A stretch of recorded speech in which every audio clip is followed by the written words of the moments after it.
Okay, magandang araw ka-Netizens. Malakas ba ang internet sa inyo? Handa na ba kayo? Let's go! Sa panahon ngayon, nagiging bahagi na ng buhay natin ang internet at social media. Ito ang halimbawa ng social media. Andito ang Instagram, Facebook, Twitter, TikTok at iba pa. Ngayon, tatalakayin naman natin ang tungkol sa wikang Filipino sa internet. Ano nga ba ang internet? Una, ang halina ng internet ay mula sa pinagsamang salita na inter at networking, na batay sa pakahulugan ng bilang ng malawakang daluyan ng impormasyon at World Wide Web o WWW. Ang internet ay ang pinakamalaking aklatan. Walang isang textbook ang makakatapat dito. Okay? Ano ba ang maganda at negatibong na itutulot ng social media? Okay? So talakayin natin ang magandang epekto nito ng social media ay mabisang paraan at pakikipag-ugnayan ito para maibsan. Okay, maibsan ang ating mga kaburingan sa buhay, kung ano-ano pa. So, pananabik sa pamilya, lalo ng mga OFW, nakakatulong sa ekonomiya at pagninegosyo, online selling na kung saan yun ang ginagawa natin ngayon, ginagamit. At nandito naman ang negatibong na idudulot nito. Ano nga ba ang mga negatibong na idudulot nito? Okay, so nandyan ang walang focus sa ginagawa. Okay, nag-aaway ang mga tao, nagiging tamad, pinapaasa na lang sa lahat ng internet ang usapan ay tungkol sa pananaliksik, nagiging tamad sila imbis na magbasa ng libro. Ngayon naman, pag-usapan natin ang blog.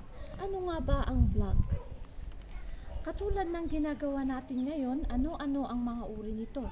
Ang blog ay galing sa dalawang salita na web at log. Okay, so ang blogger naman ay tawag na nangangalap, nagpapatakbo at nagsisimula ng isang blog. Okay, so blogsphere naman ang tawag sa komunidad o mundo ng mga blogger. Okay, so ngayon naman ay tayo dumako sa mga uri ng blog.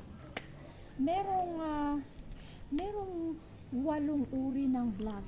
Okay, ito ang fashion. Okay, fashion na kung saan ang temang naglalaman ng mga damit o kung anong mga bago sa mundo ng fashion. Gaya ng pagka-fashion ng mga damit, ito mo nakikita ang mga nagagandang mga damit na moderno na ngayon. Okay, so meron naman tayong tinatawag na personal blog. Na ang tema ay pwedeng kahit ano, basta na ibabahagi lang ninyo ang inyong personal na buhay. Gaya na nga lang ng gardening, ayan, kung minsan nagluluto, ayan, kung minsan kung may nakikita tayong pet, kung ano-ano ang ating ginagawa, ayan yung pagbabahagi ng ating, ayan, tumakbo na ang pet. Okay, so meron din akong vlog kilala sa bilang video vlog na naglalaman ng video ng vlogger. Okay, so maaaring kuha galing sa paglalakbay o eksperimento ng madami pang iba. Okay, so educational vlog tulad ng ginagawa natin ngayon. Okay, maliwanag na nag-aaral ang aralin na hindi maintindihan sa ibang accounting. Okay, makikita nyo ang mismong educational blog sa website ng accountingcoach.com. Okay, so at yun ang mga uri ng blog ngayon na ating tatalakayin ang tungkol sa Facebook. Ano nga ba ang Facebook?